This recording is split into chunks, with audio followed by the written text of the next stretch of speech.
Okay, so the FEC meeting should be starting anytime now, and we're just waiting for them to bring us in.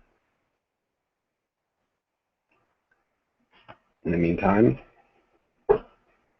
if you want to join, I'm going to post a link to do so on the event page, the new event page, or some sort of mess up with the old one.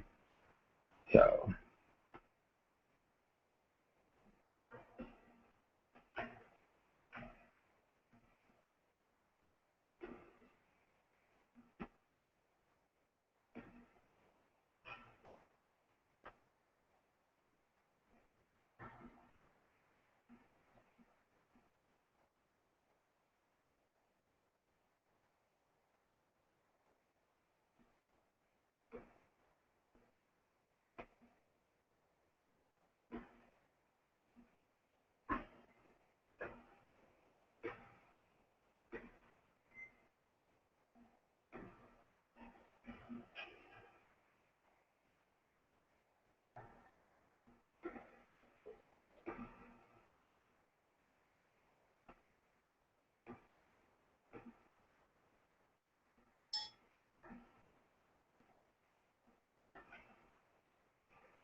It looks like we might be running a little bit late with the commission. So we start when they start.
Commission for Thursday, May 8th, 2014.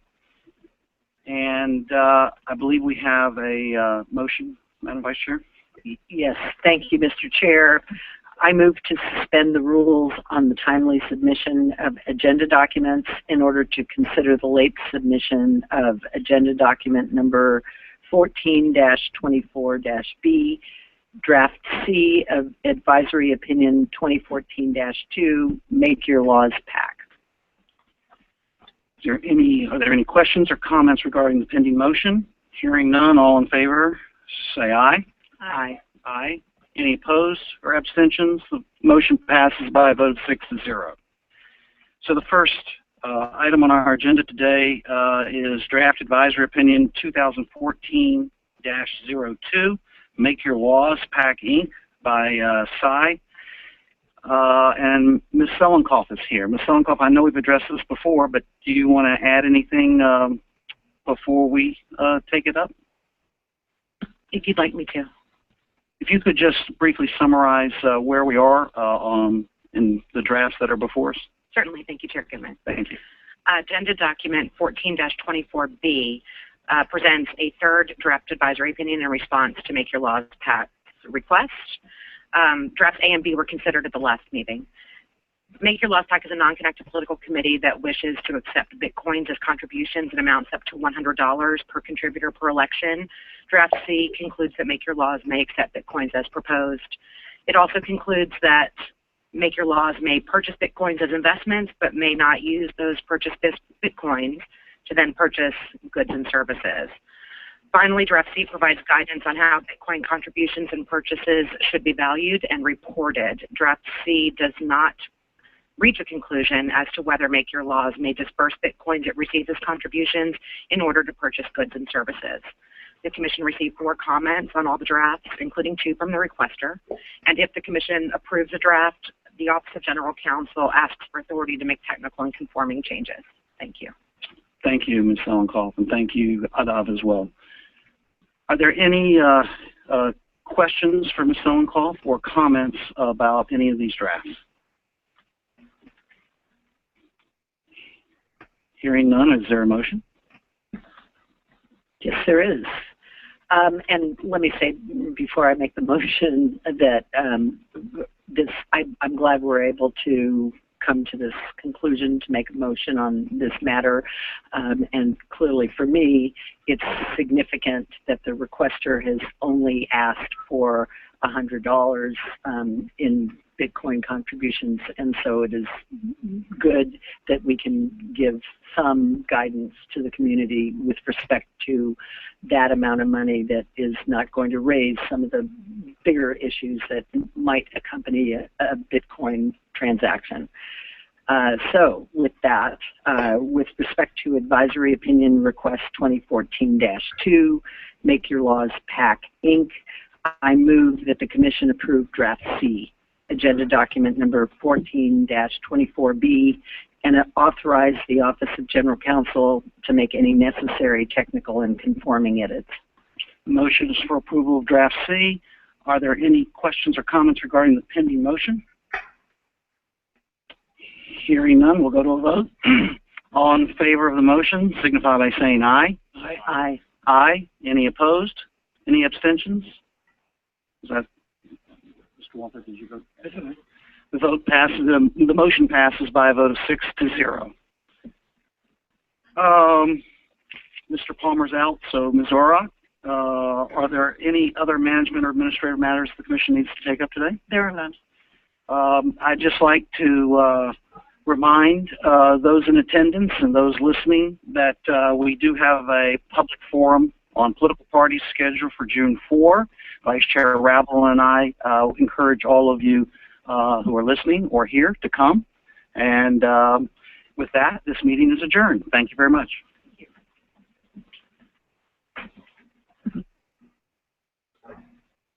Is now exiting. Right, so that was the shortest FEC meeting ever, quite possibly. We are going to shift to the Q&A period. I'm going to bring on Caleb Chen from CryptoCoin News. Let's see, showing broadcast. Caleb, you should be able to unmute yourself now. You are visible, but you have to unmute yourself. And I'm also going to bring in one other person by phone, if that works out.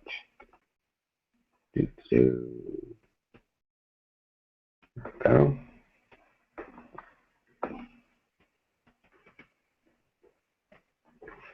Caleb, could you say something so I can hear you?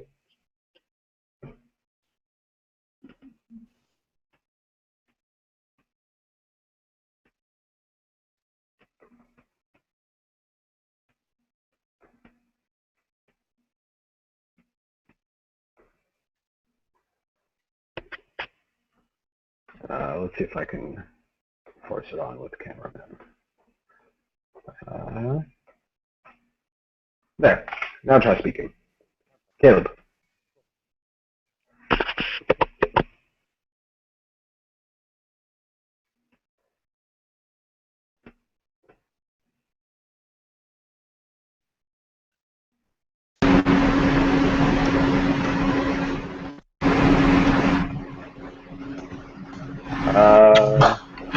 Looks like you've got some sort of audio problem.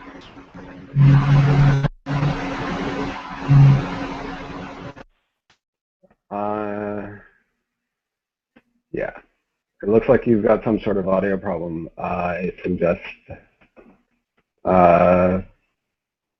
checking what the issue is, but you're generating a lot of noise. And what is wrong with this number? 2.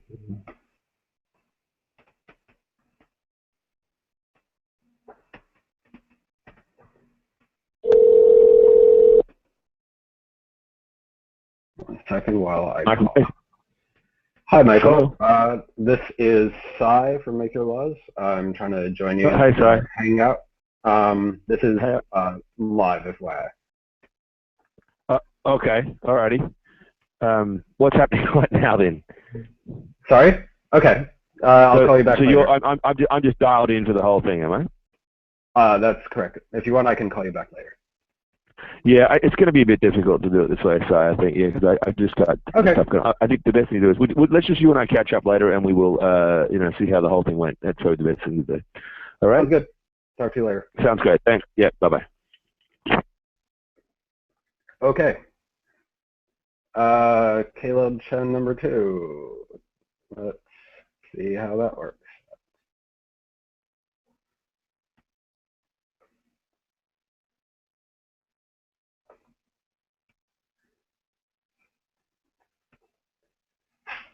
Looks like there's technical difficulties again. That's right.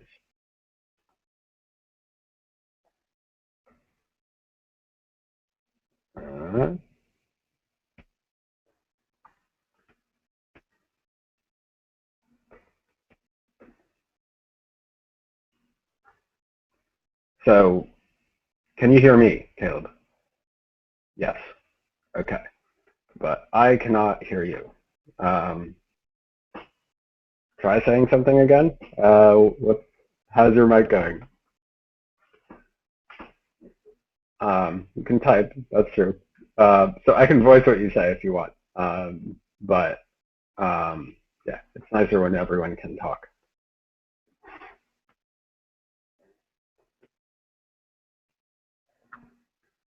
But in the meantime, if you'd like to type questions, that works too.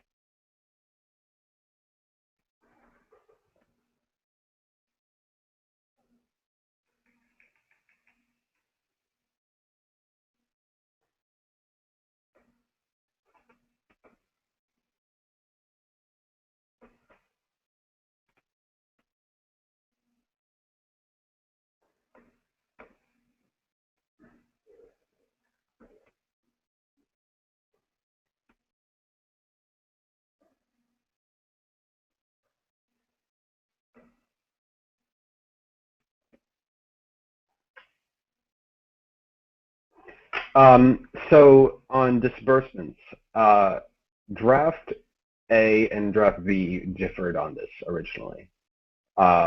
Draft A was the presumably Republican draft, and draft B was presumably the Democratic draft. Draft A would have allowed disbursements because it treated Bitcoins as in-kind contributions. And it said that if you receive Bitcoins, you don't liquidate them, then you can disperse them for payments for goods, services, etc. Draft B said that it was going to be treated as money, as currency, and that therefore that you can disperse them except some from a campaign depository, which is true for currency, and that means like a bank, basically, something that's insured. And therefore that you couldn't have disbursements of Bitcoin unless you liquidated them immediately, and also you wouldn't be able to hold them. So draft C kind of walks a line between them. It doesn't come right out and say treat Bitcoin as in-kind contribution. However, it says that you can hold Bitcoin outside of a campaign depository, which is only something that you can do with an in-kind contribution. And it says that they should be reported like in-kind contributions. So it comes a little bit shy of straight out saying that they are in kind and not cash or money or currency, which are the three defined terms in the Act. And it doesn't opine either way on whether you can use Bitcoins for disbursements. So they presumably could not come to an agreement on that point, unfortunately. One of the things that we pointed out in our comments, of course, is that technically speaking, if you're going to transact in Bitcoins, you have to be able to make disbursements in Bitcoin to miners, to BitPay and Coinbase. Both they take their cut in Bitcoin. Although they take their cut, and I guess it's arguable whether they take it pre or post, but one way or another they do. So I guess that gets really technical if you want to try to fix which one is the case. But miners certainly do it in Bitcoin, and it's only like a cent or two worth typically. But practically speaking, if you're receiving Bitcoins and transacting in them and transferring them, then you should be able to disperse them and so forth. Let's see, we have one other person joining. I will try to get a mic. Where is it? Here we go.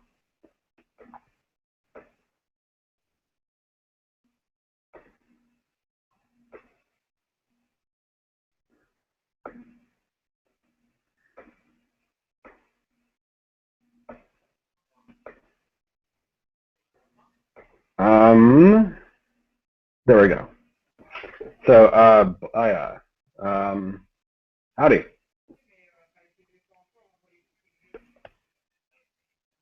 Your mic is really, really quiet. You're going to have to turn it up.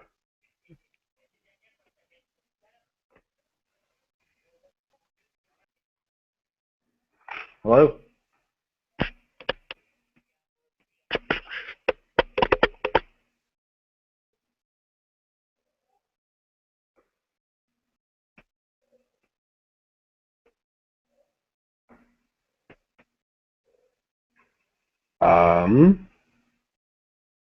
You may have to unmute your own mic.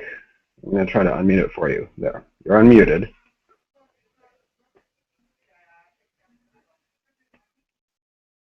You are completely inaudible, though. You need to be closer to your mic or something, because I can just barely hear that you're talking, but I can't actually tell what you're saying.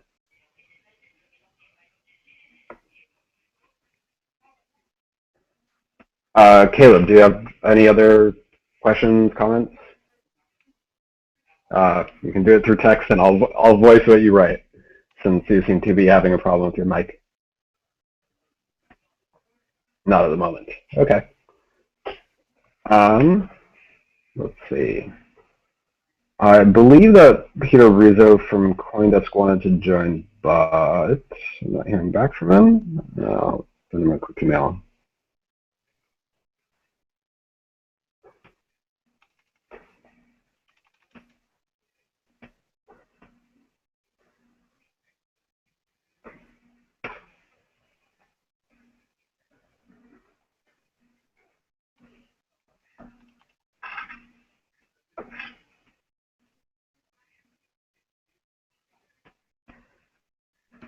Okay.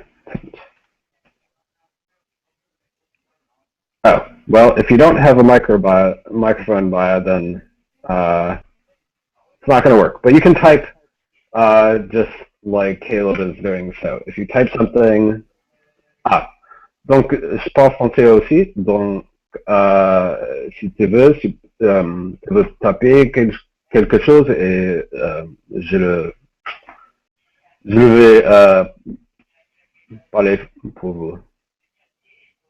Donc, ça m'est égal.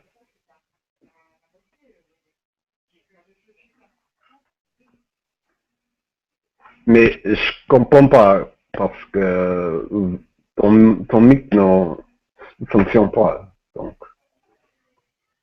Donc T'appelles quelque chose, je le vais dire pour vous.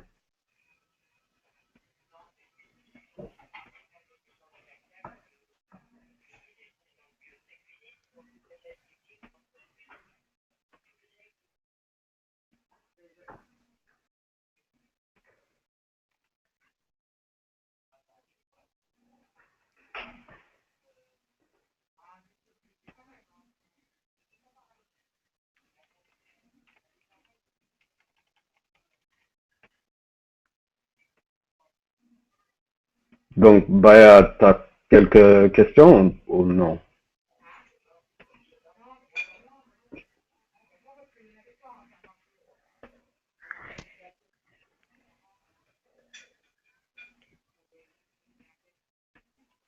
T'appelles, je comprends rien de ton mic.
We are having, yet again, technical difficulties with Google Hangouts with other people's microphones. I don't know why, but mine seems to work okay. But Caleb's is on the fritz, and there's another person, Baya Mateo something, I'm not able to see the full name, who is French and also has a malfunctioning microphone.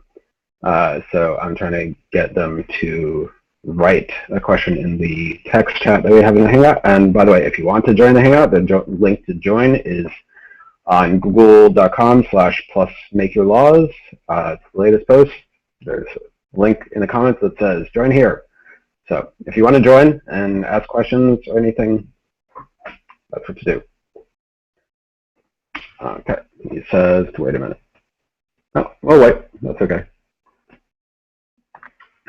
And I'll be talking with other reporters afterwards.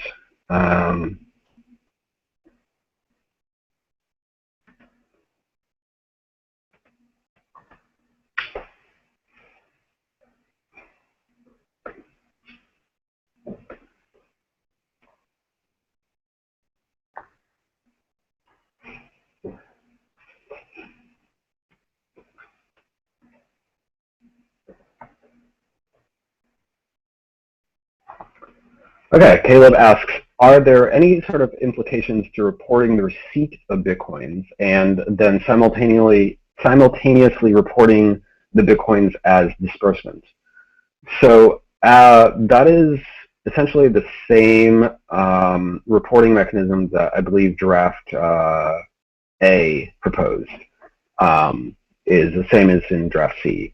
And there's sort of a technicality there, which is basically two things. For one, you need to track the ongoing value of a contribution from any given contributor. And since contributions are valued at the point of the contribution, they're not like fluctuating in value. Like you can't give 0.2 Bitcoins and then a month later it turns out you contributed more or less. No, it's valued at however much it was valued at market price at the time you contributed. So there's a contribution report which says we got 0.2 Bitcoins from X and it's valued at this, and this goes against their total amount. And then there's what they call sort of an offsetting report. So it's technically listed as a disbursement. It's not really a disbursement, but they don't really have a better way of handling such things right now.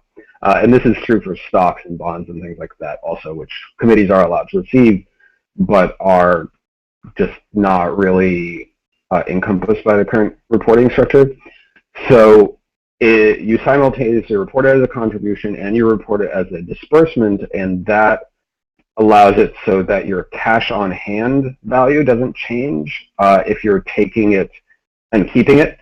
If you're taking the money and you're holding on to it, then you say, I got $100 worth of Bitcoin from X, and I dispersed $100 for X worth of Bitcoin to X in a sense.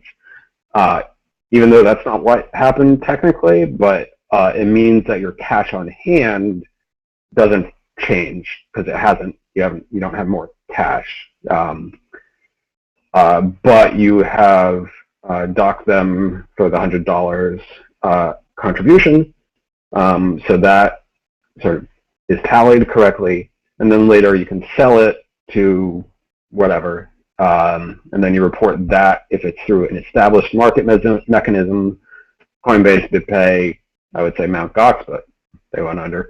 They might come back for this. BTC, whatever. Then you say, okay, so we had 0.2 Bitcoins from this source, and we're selling it to this source, and that's where we're getting cash from, and then you report that as a disbursement, I believe, or what was it exactly? Let me pull up the document. Very end of this draft C. It's receipt. Sorry, yeah, not disbursement. It's a receipt, as it should be. If, however, you immediately convert Bitcoin contributions to money, then you report it simultaneously as a contribution of Bitcoin, as a disbursement to buy out. I'm going to turn your mic off.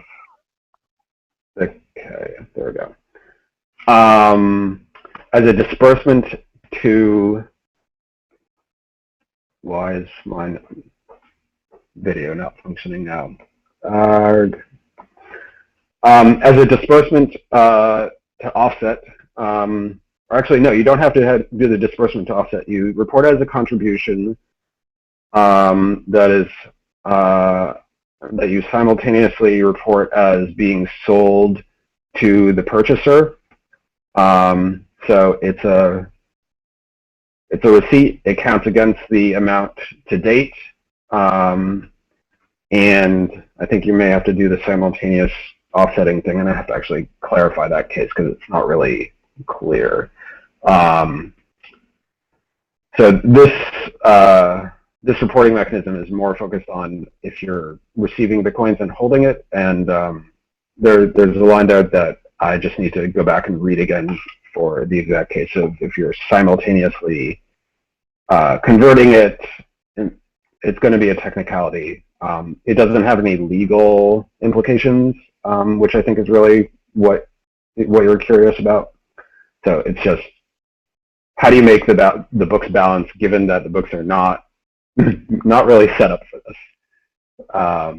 Let's see if I cycle my video. There we go. Ta-da. Okay. Yeah, so it sounds like the commissioners couldn't agree on the overlap parts that we proposed, like treating Bitcoin explicitly as an in-kind contribution and therefore allowing disbursements with it, but having it subject to the $100 cap. So what you'll note is that draft C does not say anything about the $100 other than that it's part of our background. Baya, your mic is malfunctioning enough that I'm going to drop you from this hangout because it's causing feedback. Sorry.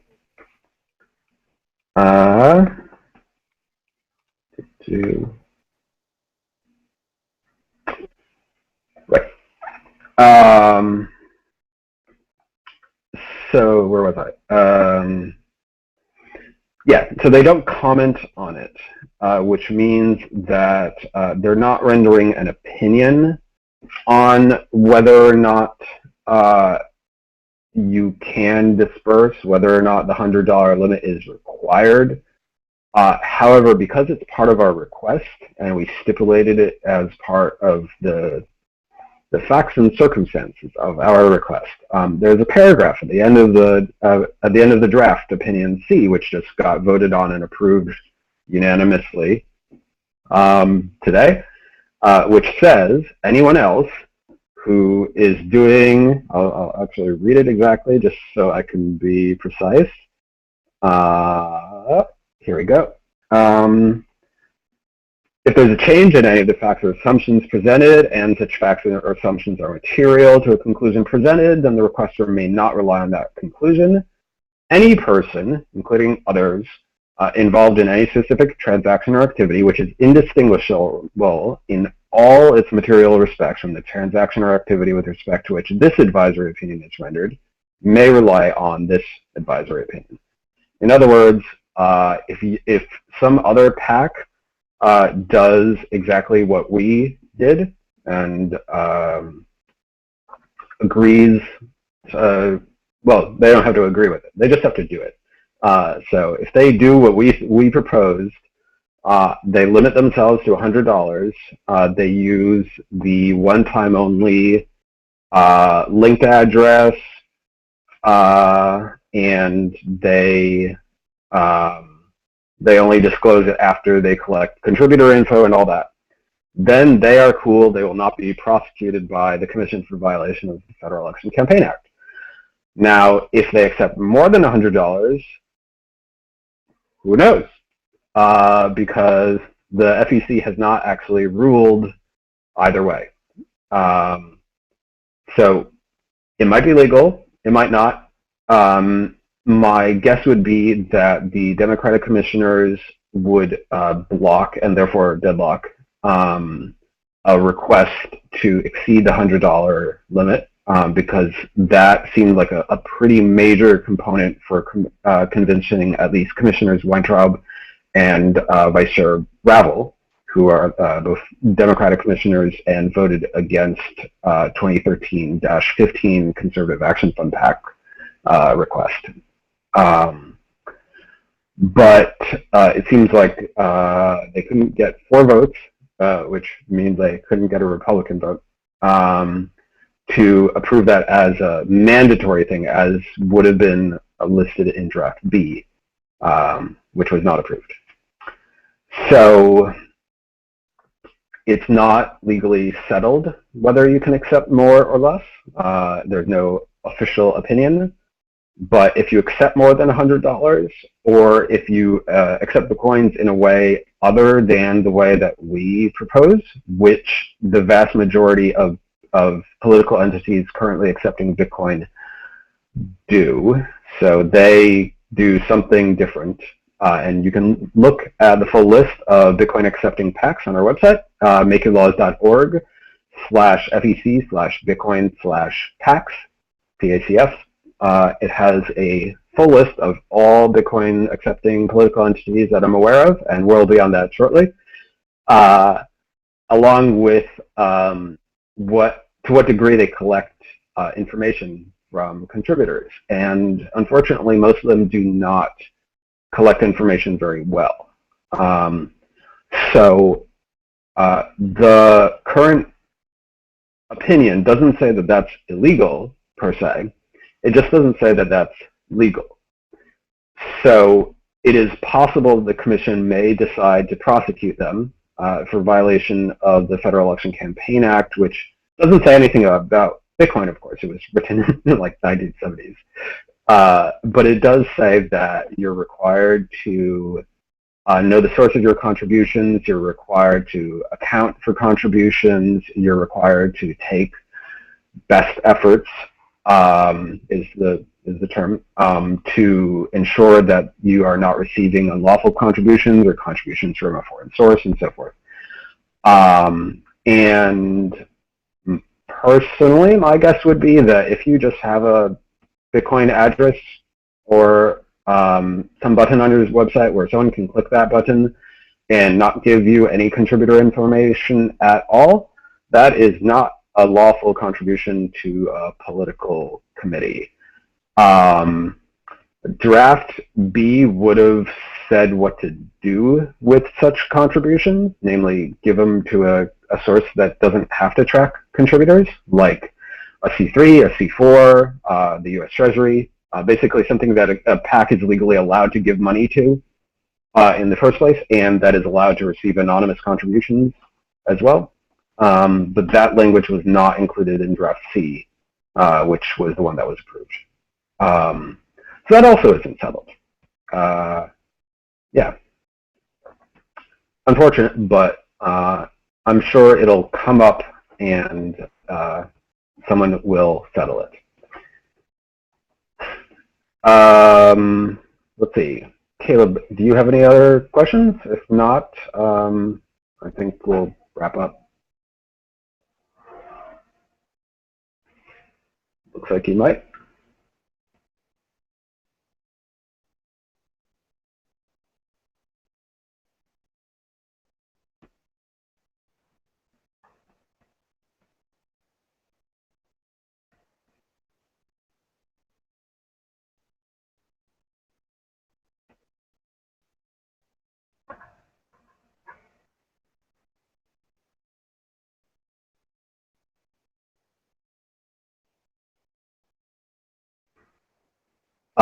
Caleb's mic is not functioning, so he's typing in chat to me so that I can voice it for him. So, oh well. Yay for technology, right? Speaking of Bitcoin.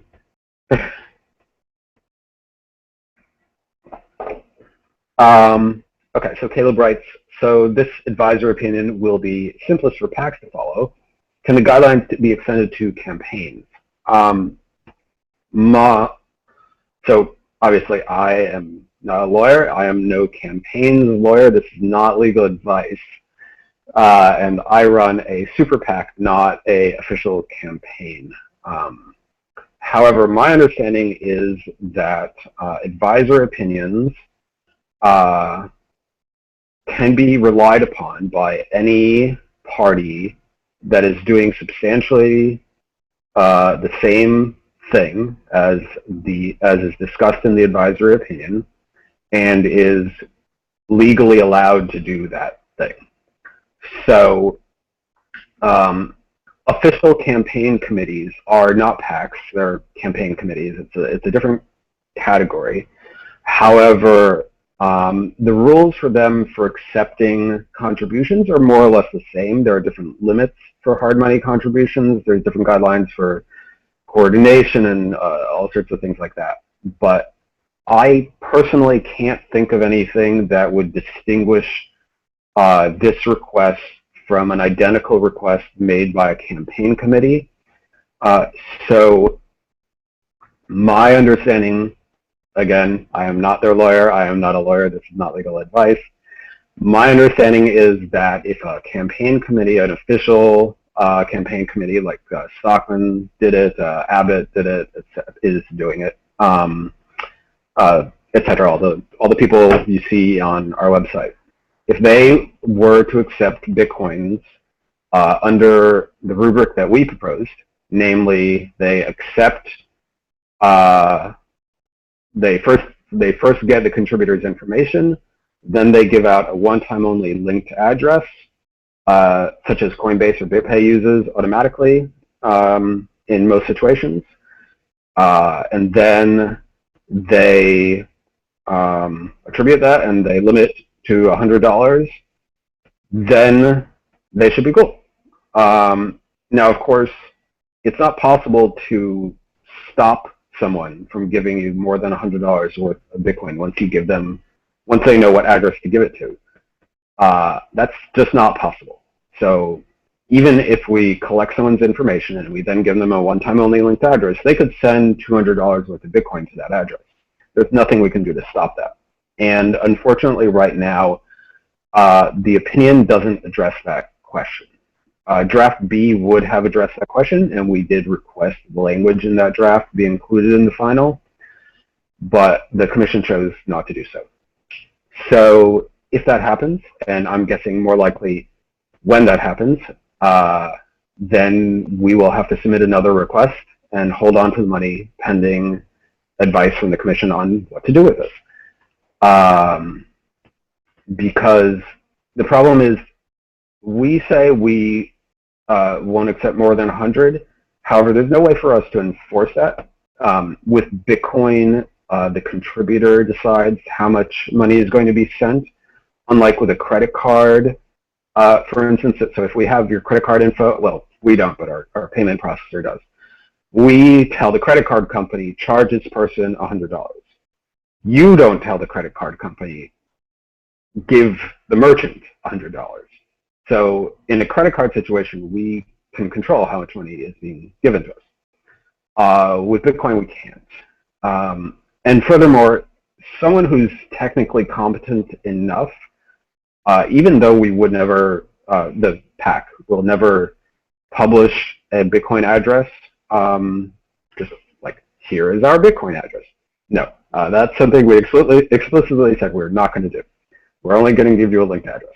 However, it is possible for someone sophisticated enough to trace that to a receiving account that it gets swiped in, or not swiped, but swept into, and then give Bitcoin contributions directly to that receiving account. Now, it would be very easy for us to detect that this had happened because we wouldn't have a matching record of the cart checkout and the linked address and so forth. Like it'd be like, where did this come from?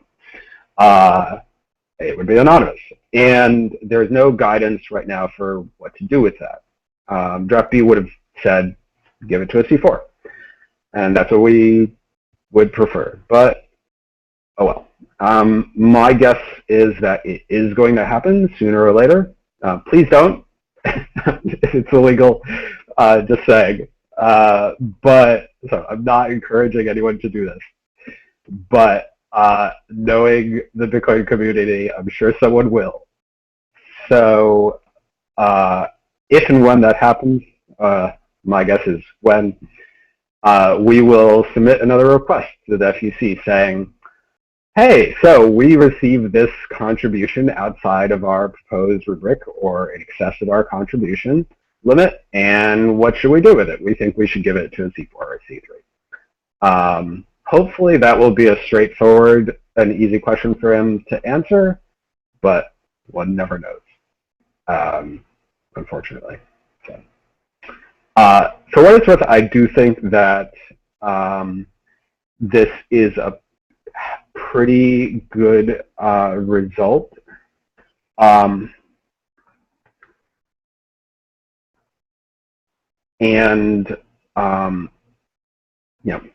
The previous decision deadlocked 3-3. This one does not do everything that we asked for. It doesn't say no either. It just deadlocks on some of it. But it does unanimously approve the basics, which is if you accept Bitcoin in this responsible fashion, you can accept Bitcoin at least up to $100. And I think that's actually a really positive step, especially that they could reach that part at least unanimously. The other parts, disbursement, they were not able to come to an agreement on. My guess is that unless the commission changes, which it does every couple of years, or someone files a lawsuit, which I guess technically we could do now, though we haven't discussed whether we would sue them over this, so I'm not going to comment on that. But in theory, we could go to court and say, can we please get a decision on this? So if someone is interested enough in that, please email me, sci@makeyourlaws.org, and let me know if that's something that's of importance to you to have that settled, and if you'd be willing to support a legal fund for that. Though, we would prefer not to be engaged in shall we say, adversarial relationship with the FEC. We'd like to have them as our friends and allies in transparency. But they didn't answer the question, so our only recourse is to the courts. Yes, go ahead, Caleb. This is public, so anything I say here can be quoted, so that's okay. So long as it's quoted accurately and in context. So yeah, Caleb, do you have anything else? Nope. Okay. I have a couple of reporters to get back to, and that concludes this. So it's not everything. It is pretty good. Getting the commission to undeadlock on something is pretty rare, and they did undeadlock on just a part of it, which is cool for now. It's a good step. It improves the legitimacy of Bitcoin to say, look, you can. It's not just for drugs. You can use it to buy food. You can use it to buy furniture. You can use it to make political contributions. Asterisk up to a certain amount, etc., is approved so right now. And my understanding is that there's the state, was it Wisconsin, I think? I'm blanking right now, but there was a recent thing in the news where a state FEC equivalent, I think called the Government Accountability Board, Wisconsin, required a state candidate running for what was it, Assembly, I believe. I think it was previously a ward alderman running for Assembly. Yeah, so he was required by the GAB of Wisconsin to return a $100 Bitcoin contribution, which was clearly identified. The person wanting to contribute it blogged about it. So it's not a question of an anonymous thing. They were just like, we don't really know about this.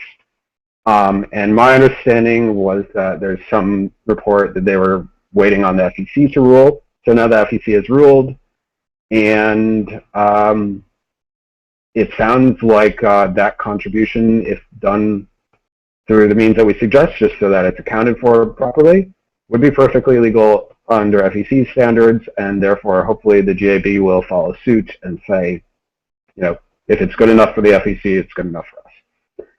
But I don't know Wisconsin election law. That's not something I've looked into yet. I've been concentrating on federal law for right now. We will be eventually active in all of the states, but federal stuff first. So I can't speak for them, and I can't speak to election law in Wisconsin. but I'm hoping that it does set a precedent that other election campaign finance or regulatory agencies in the various states will say, okay, this is a pretty reasonable first step. It is a first step. I think that there's going to have to be some further development on this regulatory issue. So what do you do with anonymous contributions? What do you do if you receive more than $100? Are you allowed to receive more than $100? We say we don't want to, and we think that it shouldn't be allowed, but it's not settled. What can you disperse it? Like, can you buy goods and services? Can you pay your employees with Bitcoin if you're a PAC? None of that is currently settled, but that's okay. It'll happen. So, if you have any questions, please feel free to email me, cy@makeyourlaws.org. Go to makeyourlaws.org/FEC/Bitcoin, and that will have later today an update about all this. And makeyourlaws.org itself will be launching shortly, so if you would please go there, make an account, you'll get notified and invited to the beta.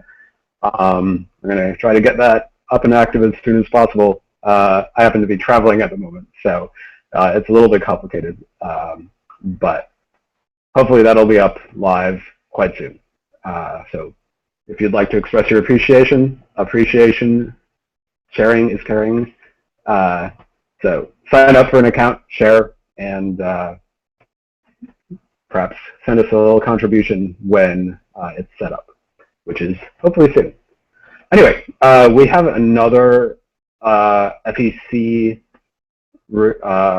request that's in the works right now. It's currently a draft. We are waiting to hear back on the latest round from the FEC's lawyers about it.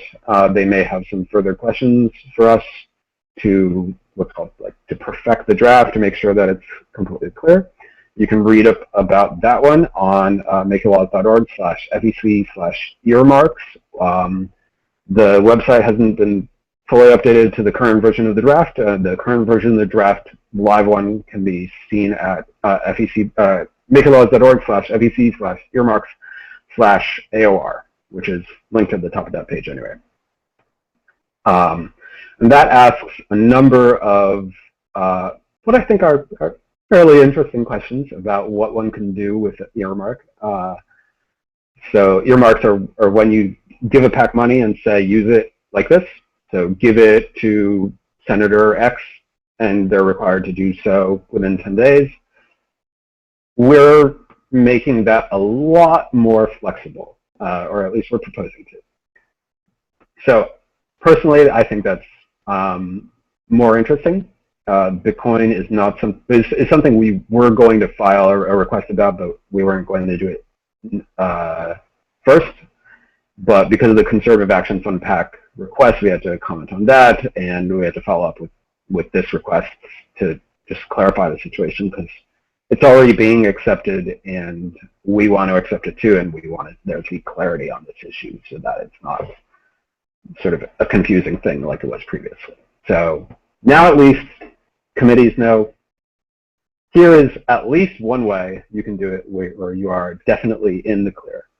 And if you wanted to do it a different way, it might be okay, but you're going to have to ask the commission or sue them, or both. Most likely both in the case of certain requesters. So yeah, I look forward to talking with you all later, and go to makeyourlaws.org, sign up, share, and email us if you have any questions or comments. I'm going to go talk to some other reporters now. Bye.